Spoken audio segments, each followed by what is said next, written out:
Today is Saturday, September 6th, 2025. Welcome to your daily news update on Blip Brief, small but almost everything updated daily. And what a 24 hours it's been. I mean, even though the markets are closed today, Friday's activity left us with, well, quite a bit to talk about. We're seeing this dynamic mix of Indian economic reforms, some pretty surprising global political moves, and market reactions that really shook things up, especially with the rupee. Definitely a lot to unpack here. So let's dive right into India's economy. The big story really is the finance minister championing this GST 2.0. And she's not just talking minor tweaks. It's being called a next generation approach, even transformational. Right, transformational. And what that seems to mean in practice is aiming for a simpler indirect tax system, trying to formalize more of the economy, reduce those hidden costs for businesses, which hopefully unlocks more consumer spending. And it ties into that Atmanirbhar Bharta goal too, right? hmm Boosting self-reliance by making domestic industry more efficient. Exactly. It's all connected. And we're already seeing reactions.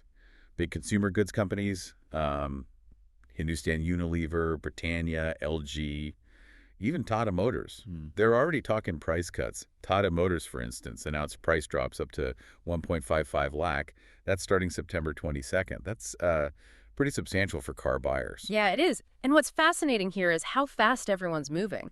You've got Amazon and Flipkart already prepping for their big festive sales. They usually start around late September, so the timing. September 23rd, yeah. Yeah. They must be looking at these GST cuts, especially for things like clothes, shoes, appliances. Oh, absolutely. They're counting on it to really drive up demand. It's textbook supply-side push, hoping for a demand-side pull. But it's not all straightforward, is it? No, not entirely. You've got the FMCG companies, the fast-moving consumer goods guys saying, hang on a minute. They're asking for more time past that September 22nd deadline. They need to shift their old stock, the stuff priced under the old tax rates. Right. Rushing could mean big discounts just to clear inventory or accounting headaches. Kind of defeats the purpose if it hurts the companies too much. Precisely. It could dampen that consumer buzz they're hoping for. And then there were some, let's say, unexpected side effects from the GST Council. Ooh, like what? Well, for cricket fans, brace yourselves. The GST on IPL match tickets, it's jumped from 28% up to 40%. Wow, 40%. That's a steep hike. That'll definitely be felt, especially by the smaller franchises, I imagine. Yeah, could squeeze their revenues quite a bit. Yeah. And same hike for lottery tickets, also up to 40%. Okay, so some rebalancing happening there. And wasn't there something about the CRR cut too? Yes, good point. That first 25 basis point cut in the cash reserve ratio, the CRR, kicked in on Friday. So basically, banks have a bit more money freed up that they don't have to park with the RBI. The idea is to get more liquidity into the system, encourage lending. Another layer to the monetary policy adjustments then. Okay, so with all this happening, the GST buzz, the CRR cut, how did the markets actually react on Friday?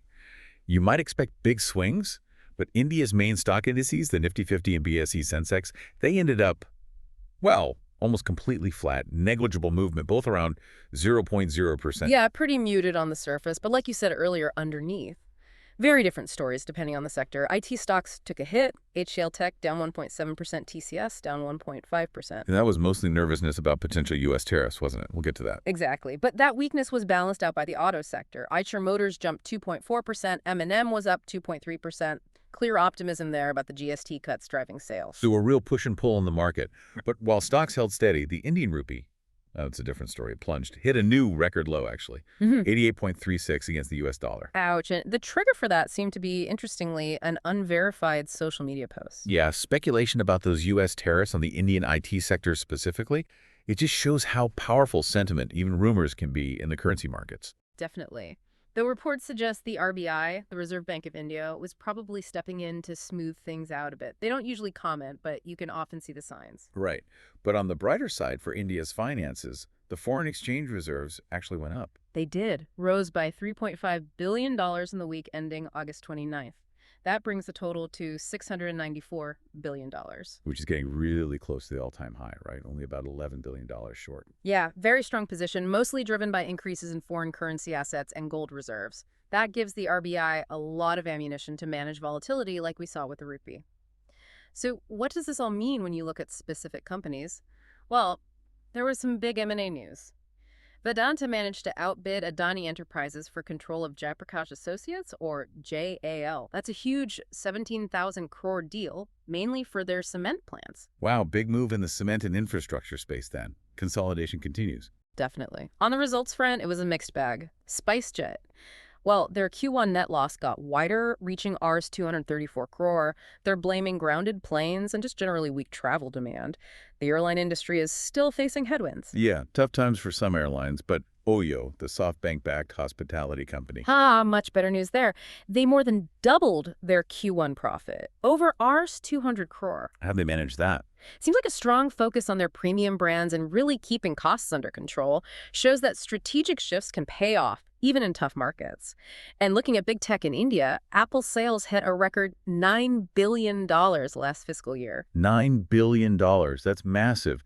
Really shows the growing appetite for premium tech in India. Absolutely. And shifting gears to banking, Indian banks are pushing hard to adopt the new SWIFT messaging standard, ISO 2022.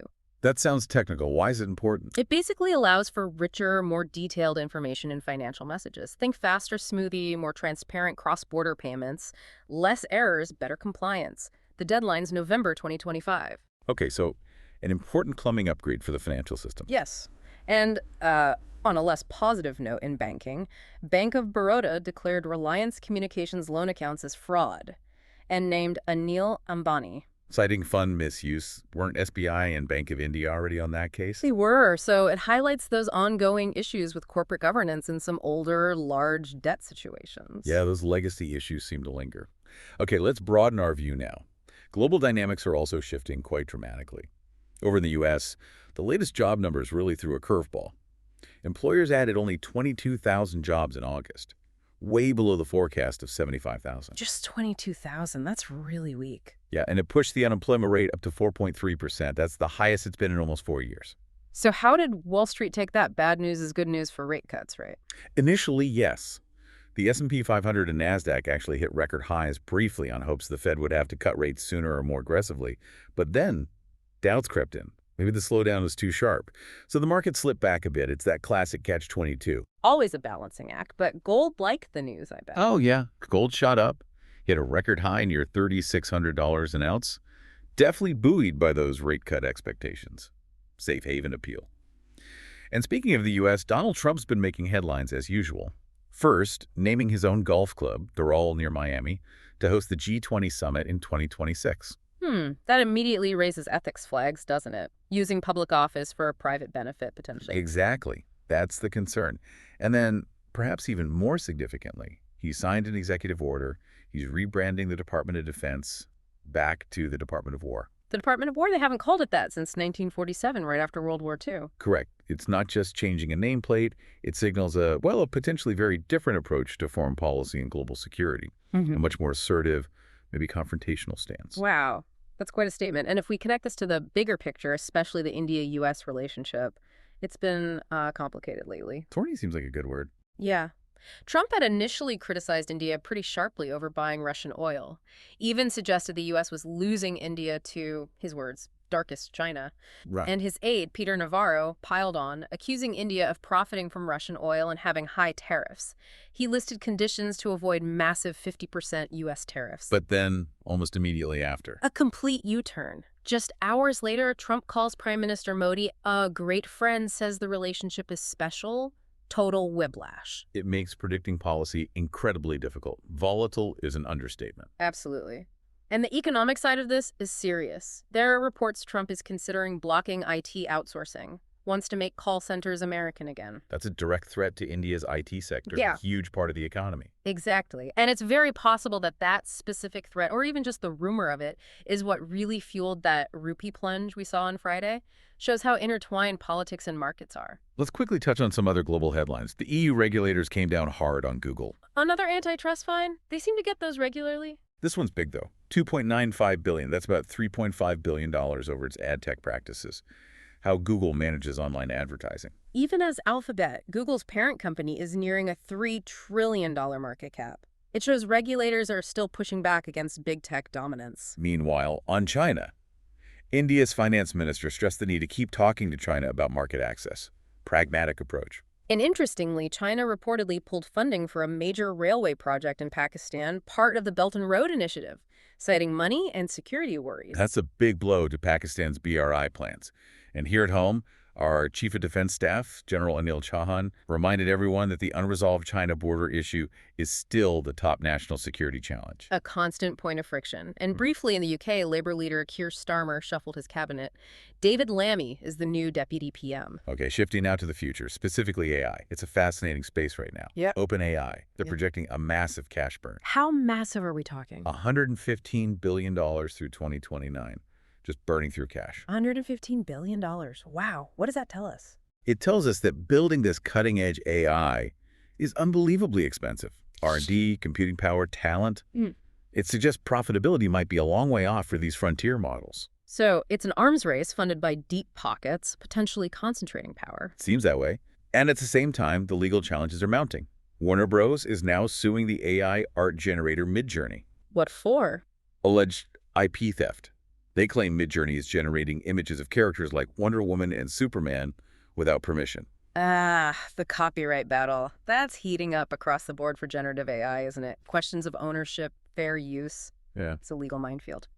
Okay, before we wrap up, let's talk about our scientific breakthrough. This one's genuinely exciting, coming out of Japan. Oh yeah. What have they cooked up? Scientists at Kobe University have engineered E. coli bacteria, the common gut bacteria. Yeah. They've engineered it to mass produce something called PDCA. It's a biodegradable plastic alternative to peat teat, the stuff used in most plastic bottles. So using bacteria to make eco-friendly plastic. Exactly, and the breakthrough is the efficiency. They've achieved much higher production levels than before without nasty byproducts. It's cleaner, more efficient. That sounds incredible. What's the potential impact? This raises an important question. Could this be scaled up? The researchers think so. It really paves the way for potentially large-scale industrial use. Imagine transforming how we deal with plastic waste, getting closer to a circular economy. It's genuinely hopeful stuff. It really is. And as we close out today's deep dive, it makes you think, doesn't it, how quickly these next-gen changes can shake things up. We talked about GST 2.0 aiming to transform consumer markets, potentially bringing prices down. Then you have E. coli being reprogrammed to transform plastic production. It really makes you wonder what other huge shifts these next-generation disruptions are maybe crept under the surface of today's news, getting ready to rewrite the rules for tomorrow, whether it's in our economy or technology or our environment. Something to ponder. And just before you go, a quick note. This deep dive commentary was put together using advanced AI. We always strive for accuracy, but please do cross-verify any crucial information yourself. Your informed decisions are what matter most.